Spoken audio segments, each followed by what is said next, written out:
New Thought Media Network. We are a global broadcast network of positive music, media, and entertainment, inspiring humanity's evolution along the journey of enlightenment and creating a world of love, peace, empowerment, and prosperity for all. New Thought Media Network. Positively inspiring.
Hey everybody, Tracy Brown here, and it's been a while since I've gotten an opportunity to hang out with you on the Saturday morning Science of Mind and Spirit morning conversations.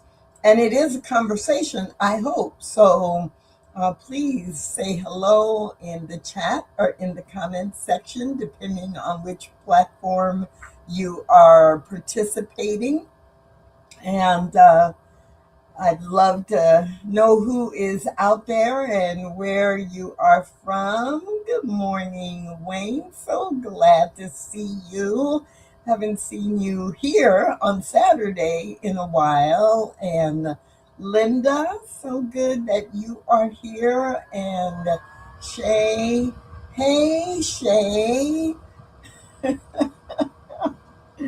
Woo! This morning is really a special morning. And as that comes out of my mouth, I'm like, wait a minute.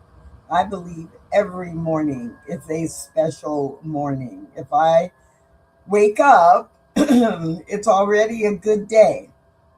And it's, my desire is that it's all uphill from there. Not uphill, but it's going upward from there. And most days that is true.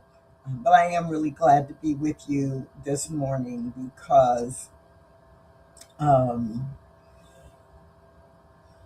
miss the Saturday morning Science of Mind conversations. And today is the last Saturday of the year. We just finished Hanukkah less than a week ago. The solstice happened within the last week. Christmas, of course, happened just a couple of days ago. And we are now on day 2 of Kwanzaa for those who participate in that ritual. And I know some of you are gearing up already for New Year's Eve and starting the new year. So there's a lot that we could talk about. I'm going to focus for just a minute on Kwanzaa, since we are actually in Kwanzaa right now. And the second day of Kwanzaa is Kuji Chagalia. The principle that is focused on is Kuji Chagalia, which is a mouthful to say for most of us. But what does it mean? The translation of Kuji Chagalia is self determination. And I love being able to today make that connection between science of mind principles, because so much of what we teach is about self determination, determining, choosing, setting your intentions, and choosing what kind of life experience you want to have. And so I'm accepting that there is no coincidence that I would be sharing with you on this last Saturday of the year. And this idea of self determination does also require us to understand ourselves and the role that we play in determining our future. So, one of the pieces, one of the articles, it's really a transcript that I read a couple of times a year, 2 or 3 times a year, because it does remind me that I am responsible for the direction that my life takes. I'm not responsible for every single thing that happens to me or around me, but I'm responsible for how I engage with it, and I get to determine what circumstances shape me or define my life. And so today, the focus is going to be on an article, a transcription of um, of a radio show. I'm sorry, I'm just realizing I did not type this in the chat already. A transcription from a show that Ernest Holmes did in the early 50s.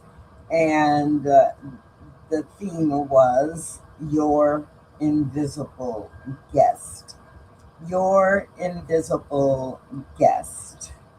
And the bottom line for the title is that Ernest Holmes focuses on the fact that we each have an invisible guest, I might say an invisible partner, that is at the core of our very being, our soul, our very nature, that is able to partner with us, but it's up to us to connect in with that presence, with that knowledge, with that wisdom, in order to direct the path that we take.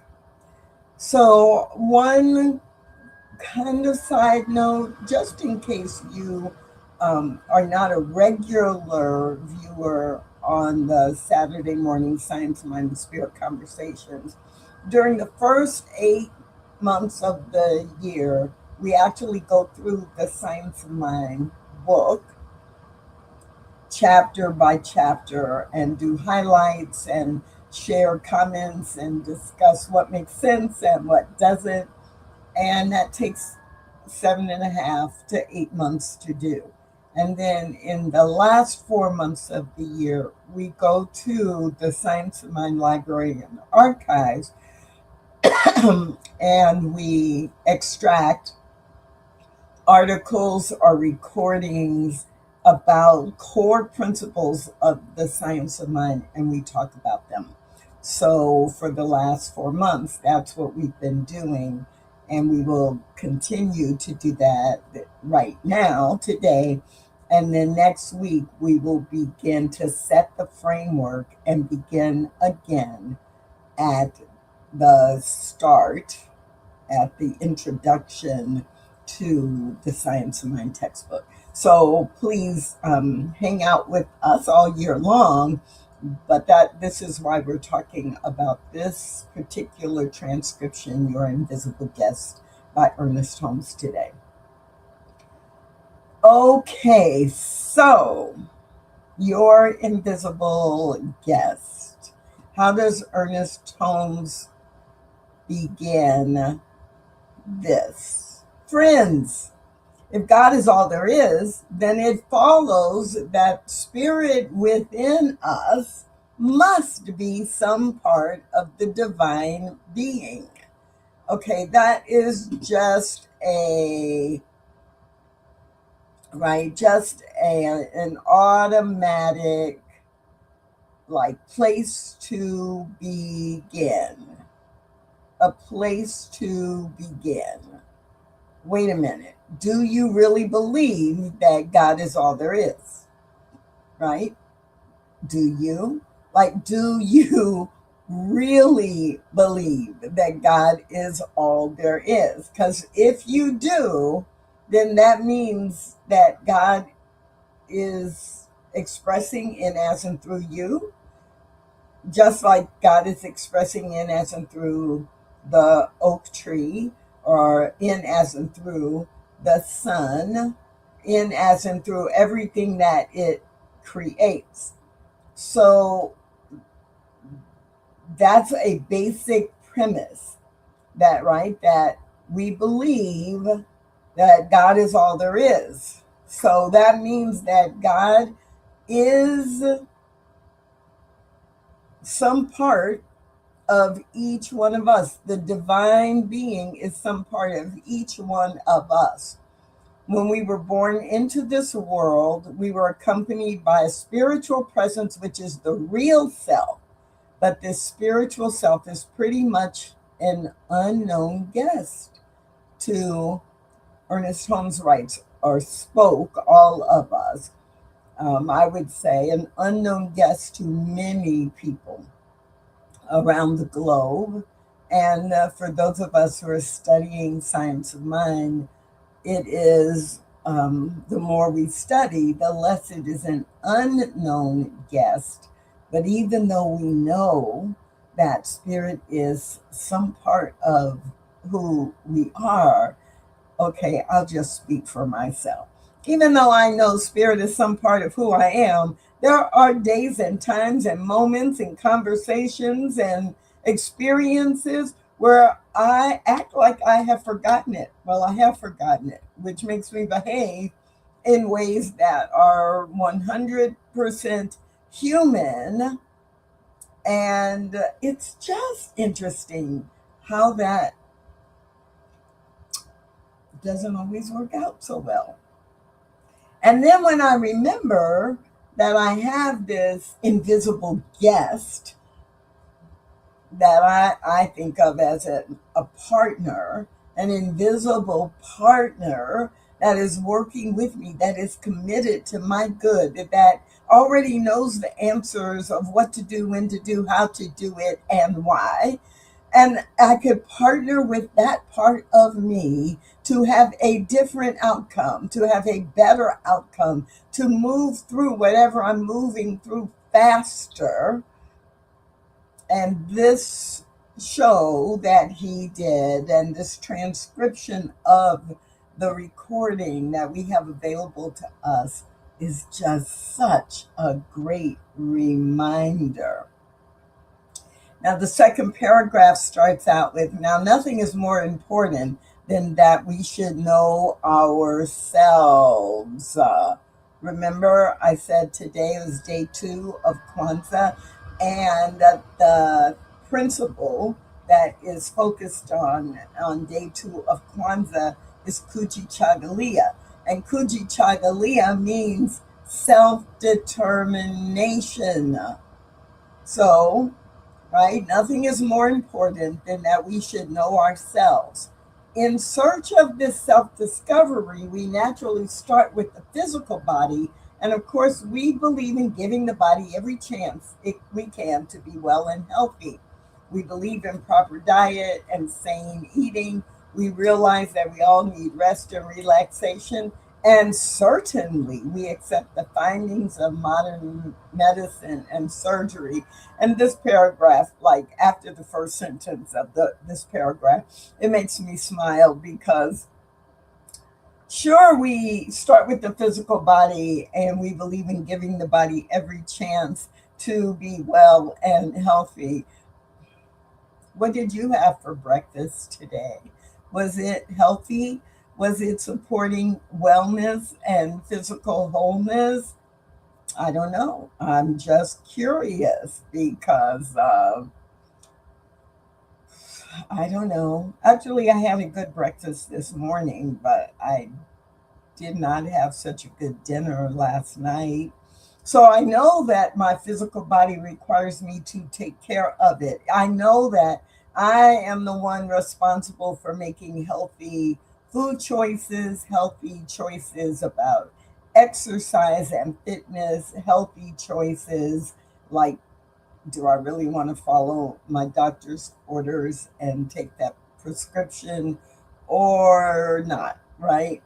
So it makes me laugh, this paragraph, because Ernest Holmes is like, we naturally start with the physical body, and I admit I don't always start with the physical body in remembering and knowing myself and remembering and knowing my wholeness.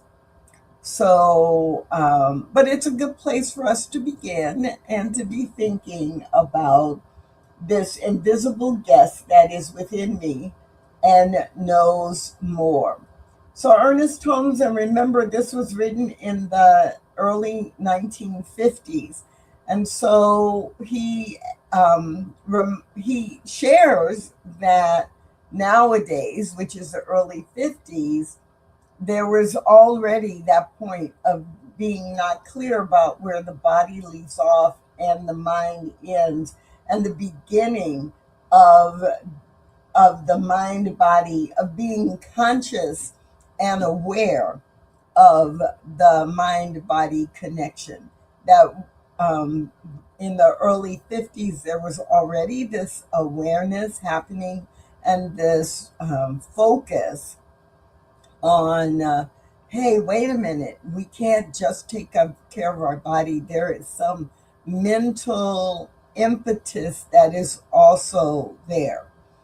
And of course, we would add, and Ernest Holmes goes on to add, that there's a spiritual, like there's mind, body, and soul, mind and body connection, and a cellular, right? Deeper than the cellular level, there is also a connection. And so in talking about this invisible guest, that's one reason why it is invisible. So Ernest Holmes writes in the first highlighted paragraph, there is still another field that remains pretty much unknown, and that is the relationship of the spirit within us to both the mind and the body.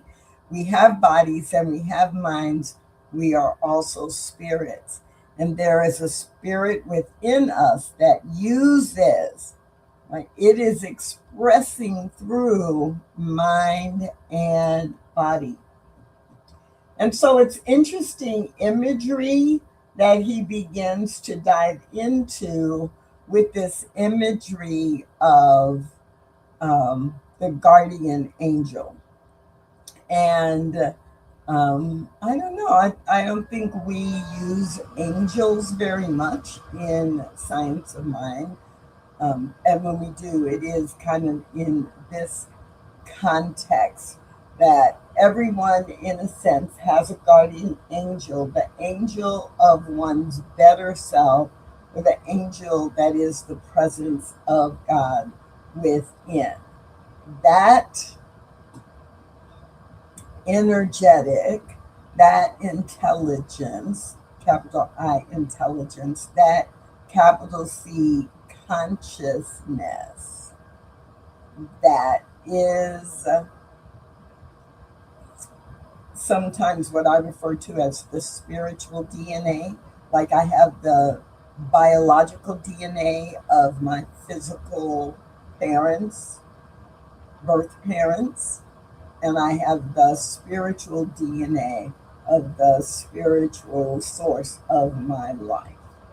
And so, whether I think of that as a being or not, or in this case, whether I think about it as a guardian angel, I may picture that in my mind as one of many angel images that I've seen in my lifetime, or I may picture it in a way of it being invisible and it is simply a consciousness within me that is my highest self, that is my highest knowing. And the second part that's highlighted, and our whole endeavor, whether or not we know it, is to reach this inner invisible self and bring it into mind. And to become better acquainted with this inner spirit should be one of the chief aims of life, because it is this spirit within each one of us that is the only direct avenue we have to God. It is the only direct element that we have that is our connection with God. Okay, take a breath, because it goes back, if we go back to the very first premise that God is all there is, then God is a part of each one of us. And then we come to this sentence that understanding and knowing this inner spirit within us is the only direct avenue we have to God. So, how do you connect with that? How do you connect to that? Is this what is happening when we are in meditation? That we are using this quiet and reflective spiritual practice to move everything that is human out of the way and to focus on connecting in with this inner nature that is already within us, and to use that as guidance in our lives, as refuge in our lives, as direction for our lives. And there are other ways too. Often when people say, oh, I just love to take a walk, or I make sure I go hiking out in nature, because it reminds me that I am a part of the nature of life itself, just like a bird or the stream in the forest, or the ducks in the geese in the pond, that I am a part of the natural flow of life. And so when Ernest Holmes was speaking about your invisible guest, what I do love about that concept is that the guest, if I treated spirit as a favored guest, I would stop every day and check in multiple times a day. Like, oh, how are you doing? Like, what message do you have for me? What can we be doing together? Right? If I think about how I treat a valued or loved guest in my home, what if I think about spirit as my most valued and valuable gift or guest within this body, within this beingness, within the home that is my life? I don't know. Maybe it's just silly. Maybe none of that makes sense to anybody but me. But that, I love the concept that if spirit is an invisible guest within you, then how are you treating it? How are you recognizing it? Because if you can't recognize it, you cannot get to the truest part of who you are. Ernest Holmes goes on to describe more about this invisible guest in this way. There is an intuition or an inner guide at the center of every person's being, which, if we let it, it can and will so direct our thoughts and acts that our thoughts and our acts will come into harmony with life. Moreover, skipping down to the next paragraph, moreover, I believe that this divine presence within you and within me is a little different in each one of us.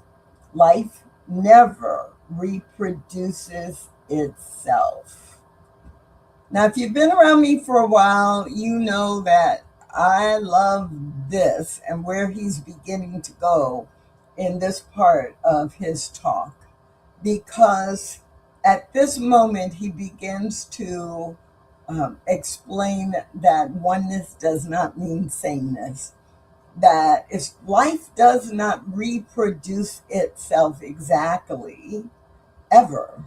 And so while we have similarities, we also, every single person has differences, and every group of people, whether we define that group by country borders, national borders, or by ethnicity, or by age group, sexual orientation, gender identity, language spoken, places lived, no matter how we describe a group as a whole, every individual in that group will also be a unique individual. And so he uses this to reinforce how important it is for us to each know our own individual guests, because that is the only way we can know who we truly are. And how can you show up in the world without being your unique individual self? Well, there are lots of ways you can, but don't you want to be that that that magic that only you can be? I mean, we know, right? Even right here today with this group, right? Wayne is different from Robert, and Robert is different from Tracy, and Tracy is different from Shay, and Carissa is different from Shay, and Shay is different from Linda, right? Each one of us is a unique expression of the one that has created all of life. So going down a little bit further on the page, Ernest Holmes begins to really explain more. It has been completely demonstrated that when we block these opportunities or these avenues of self-expression,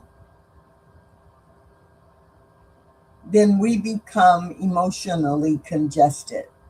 So you know how bad it is when you get a cold and your chest or your throat or your nose is all congested. You cannot breathe fully. So Ernest Holmes suggests that when we don't fully know who we are, we are emotionally congested and possibly spiritually congested. And one of the interesting things about this is that when we do become emotionally congested, then our intellects also become confused.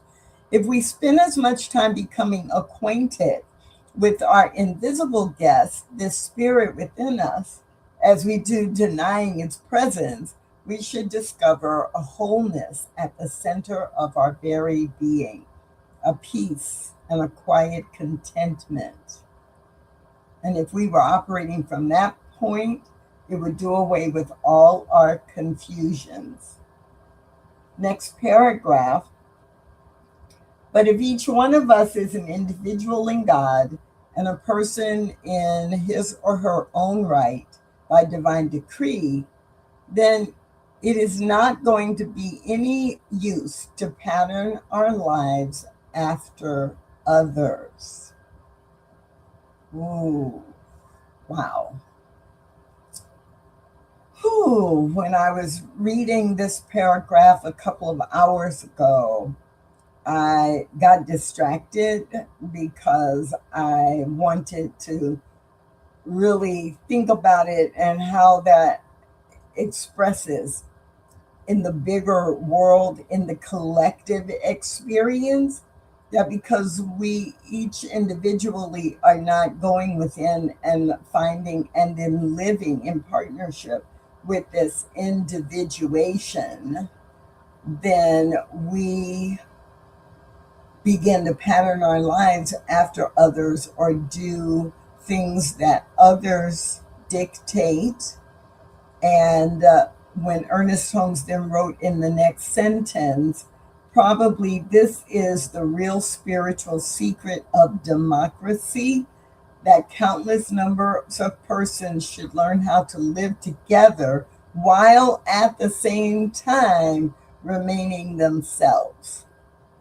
And it's like, oh, not just in the US, but definitely in the US and in other places around the world.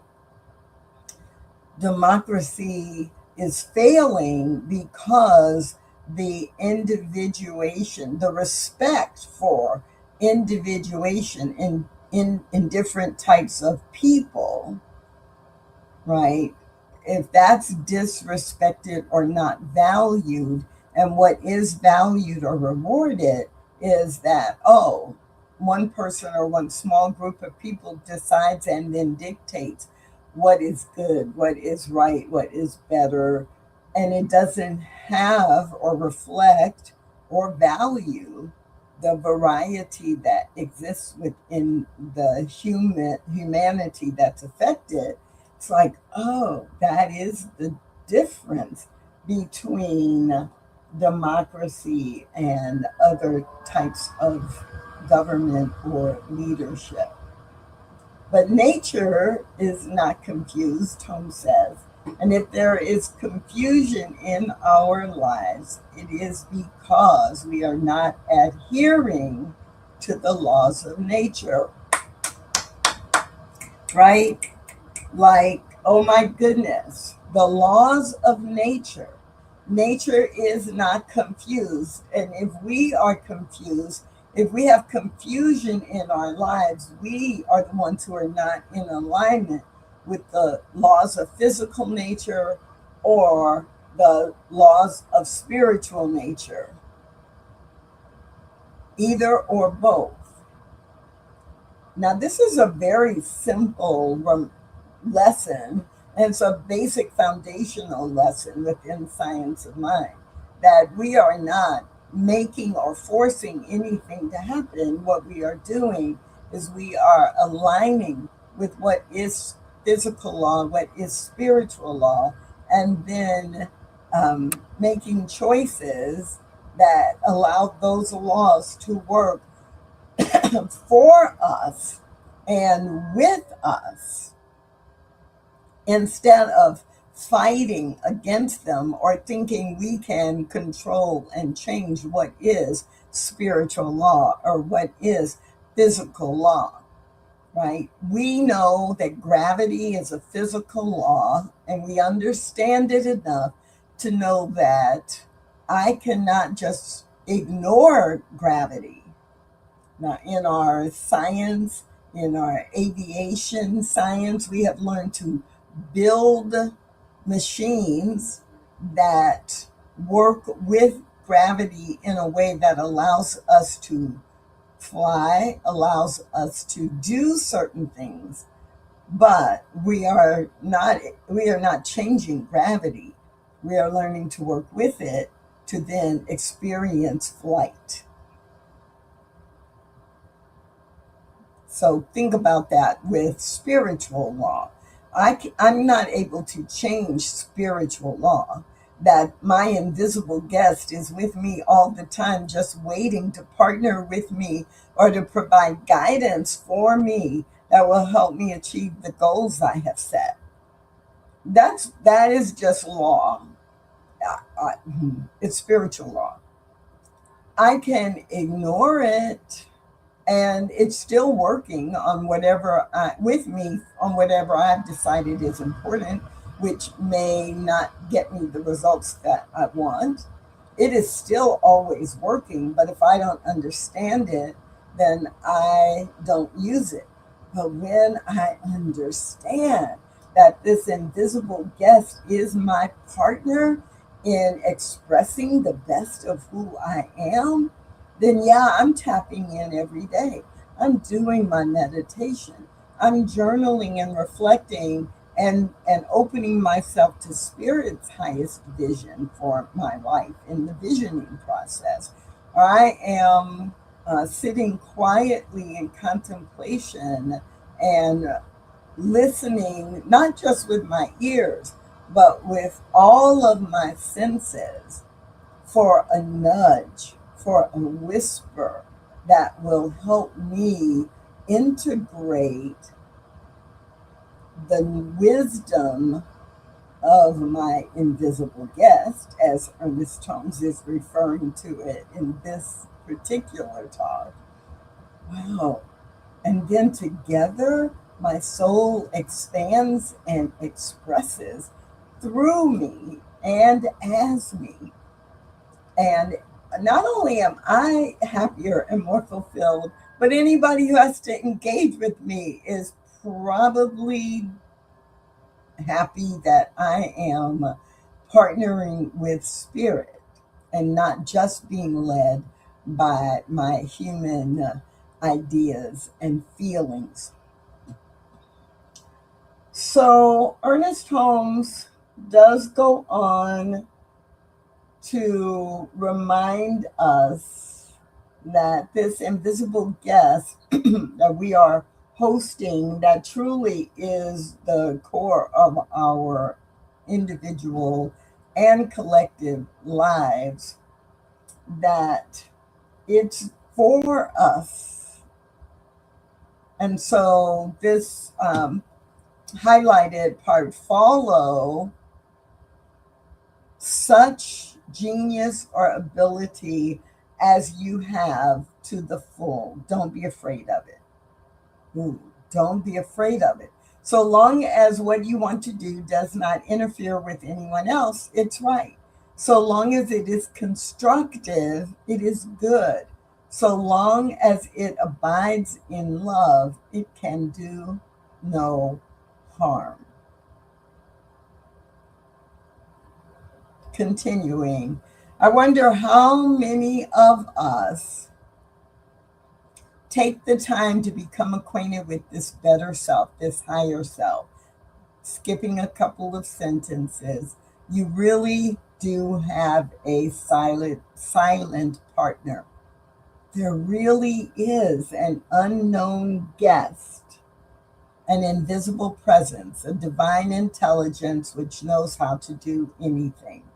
There really is a guide that can take you by the hand and lead you down the pathway of the good road of life, which leads to success and happiness.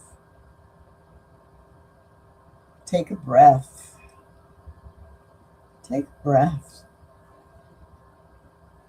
I know for me, even though I know this, like I've read it before, I've read it in, I've read it described in so many different ways. I've watched videos, I've listened to Sunday talks for years.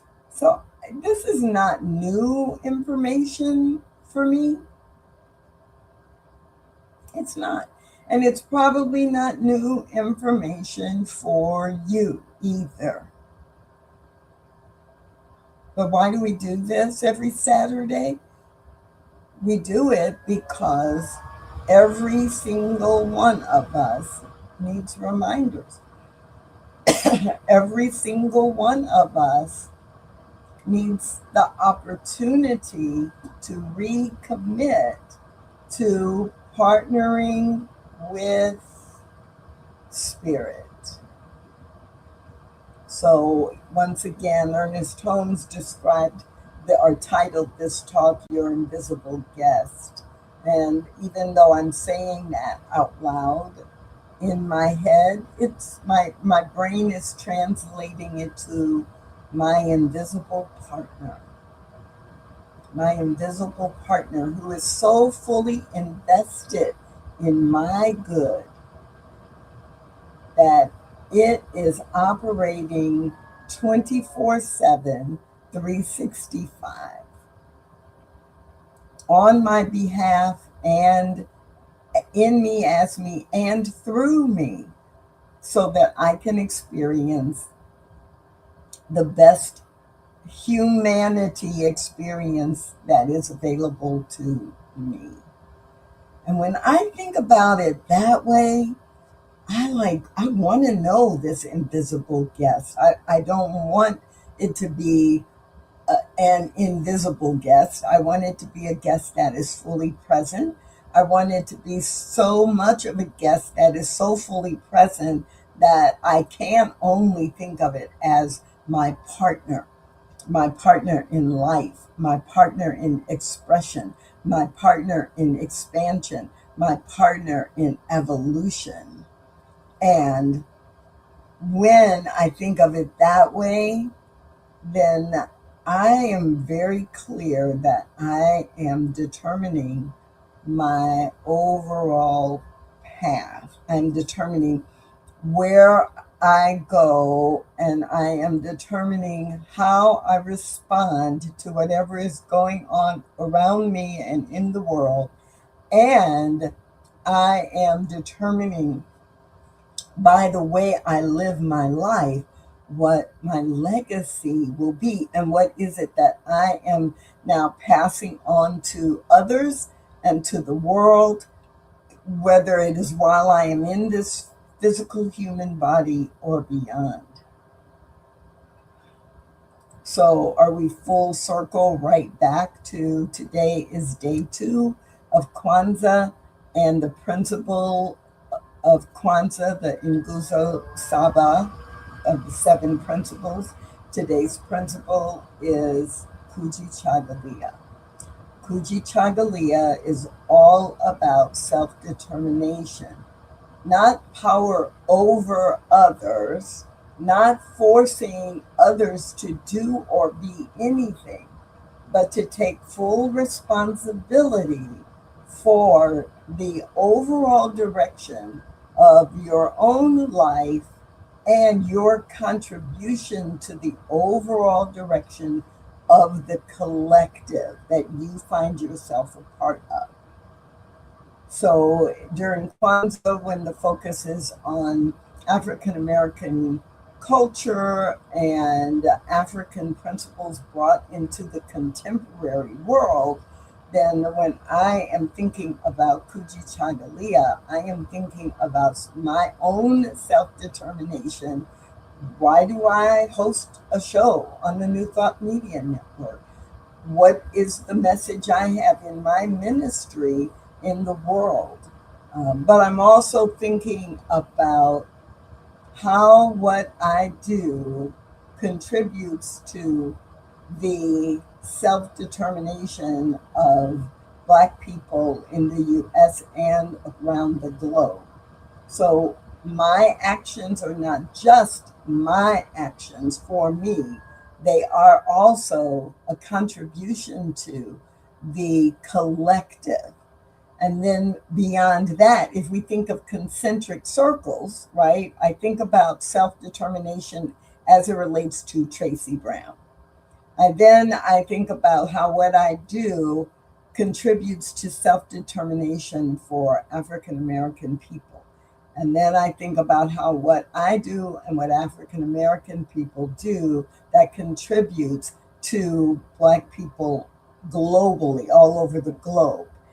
And I think in the next concentric circle, how what I do and what the collective contribution is for people who are of African descent to our peers of all humanity from every other racial and ethnic group, because we are part of an entire world.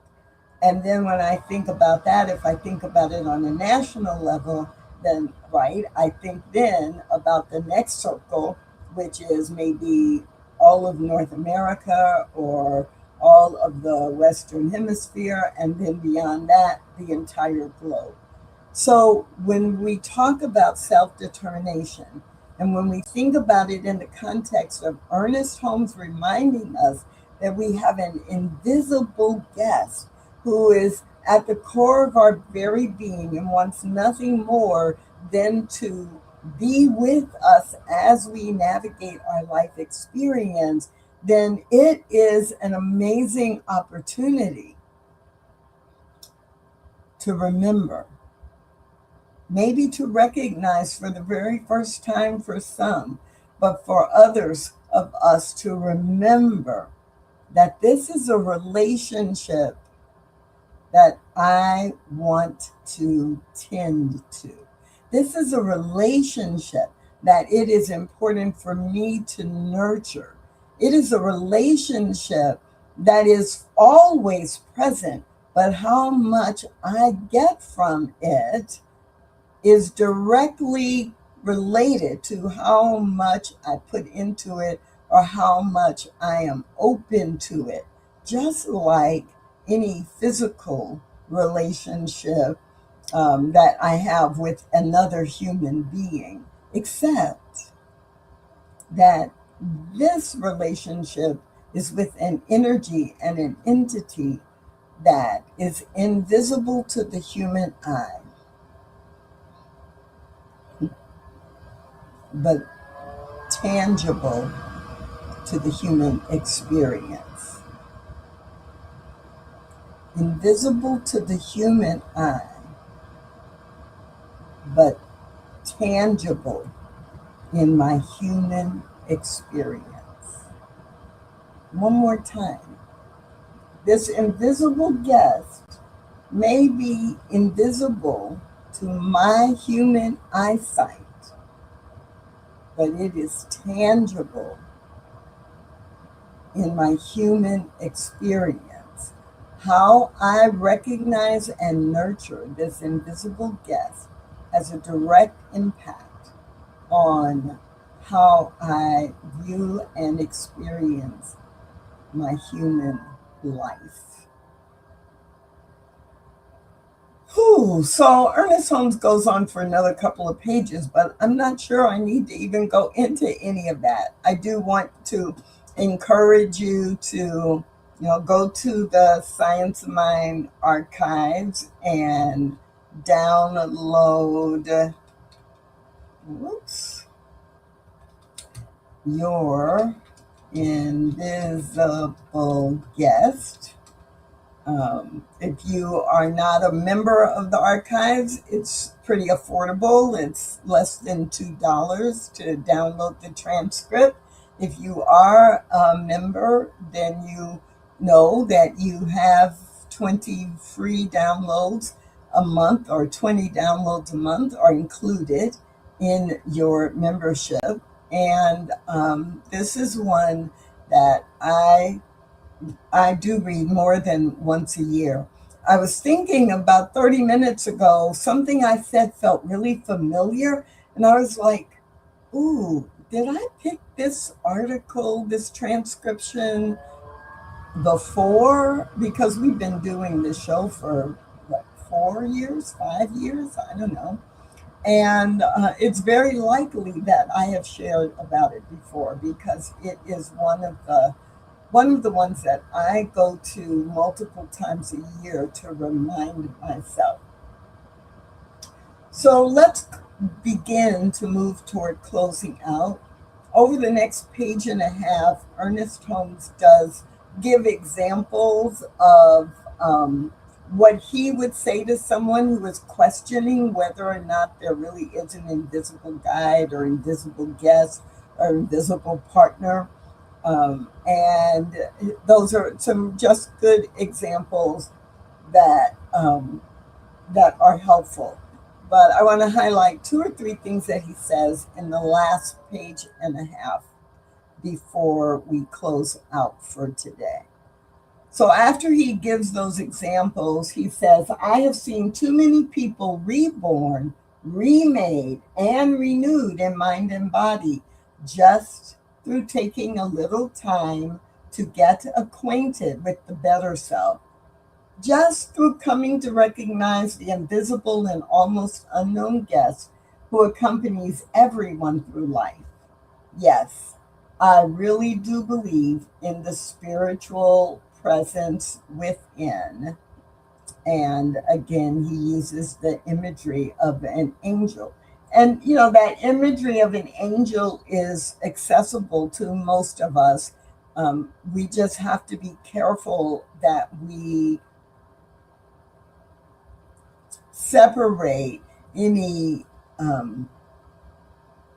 images or understandings of angels that may give us a sense of separation from this invisible guest, because we have direct connection with it. It is not through an angel, it is communicating with us directly.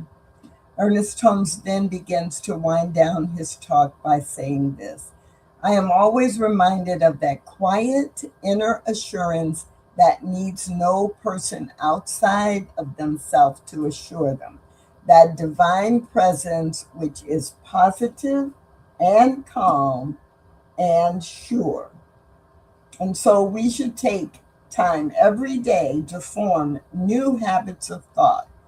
We should take time through meditation to affirm the presence of the divinity within us. This is something no one can do for us but ourselves. Yes, there is a divine presence at the center of your very being. There is a spirit in humanity, and to each one of us it comes fresh and new and wonderful every day, and more wonderful as the days pass. That thing which you really are, that which you really are, that is the gift of heaven. That is the decree of God. And that might be a great foundation for an affirmation that is really powerful. I am a gift of heaven. I am the decree of God, not a degree of God, but I have been decreed as God's expression on earth.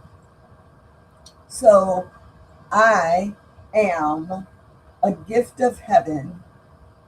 I am the decree of God. 3 times. I am a gift of heaven. I am the decree of God. I am the gift of heaven. I am the decree of God. I am the gift of heaven. I am the decree of God. This is who I am. This is who you are. The gift of heaven, the decree of God, Remember that as you go through your day today and every day beyond. Remember that today, on the second day of Kwanzaa, the theme is self-determination. And if you can remember, I am the gift of heaven. I am the decree of God. And that is what I am partnering with to determine who I am in the world and how I go through life.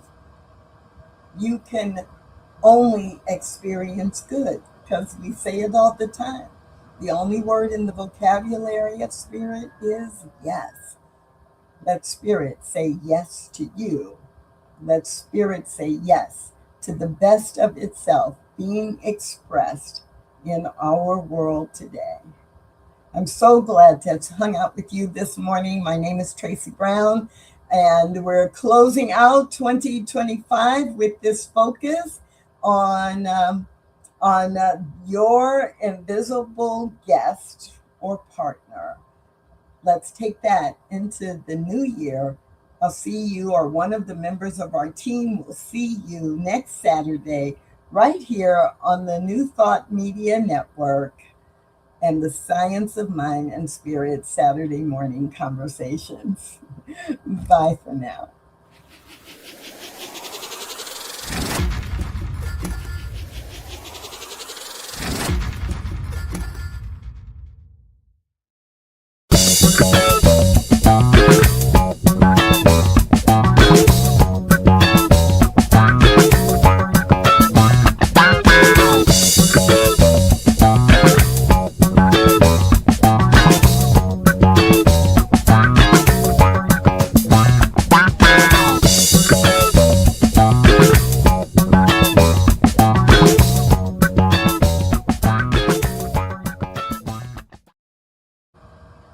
Please help us say thank you to our organizational sponsors, including the Hefferland Foundation, Affiliated New Thought Network, International New Thought Alliance, Science of Mind Archives and Library Foundation, Center for Spiritual Living Denver, Center for Spiritual Living Midtown, New Thought Philadelphia, Planned Happiness Institute, Summit Center for Spiritual Living, One Heart Retreats, Center for Spiritual Living on the Lake, Unity Kitchener, Unity Spiritual Center Ottawa, Om Center for Spiritual Living, Satya Center, Begin Within Ministries, Center for Spiritual Living North Jersey, Unity of Savannah, and the Center for Spiritual Living Seattle, as well as all of our individual donors. Thank you for being part of the New Thought Media Network. Please like, share, and subscribe. New Thought Media Network, positively inspiring.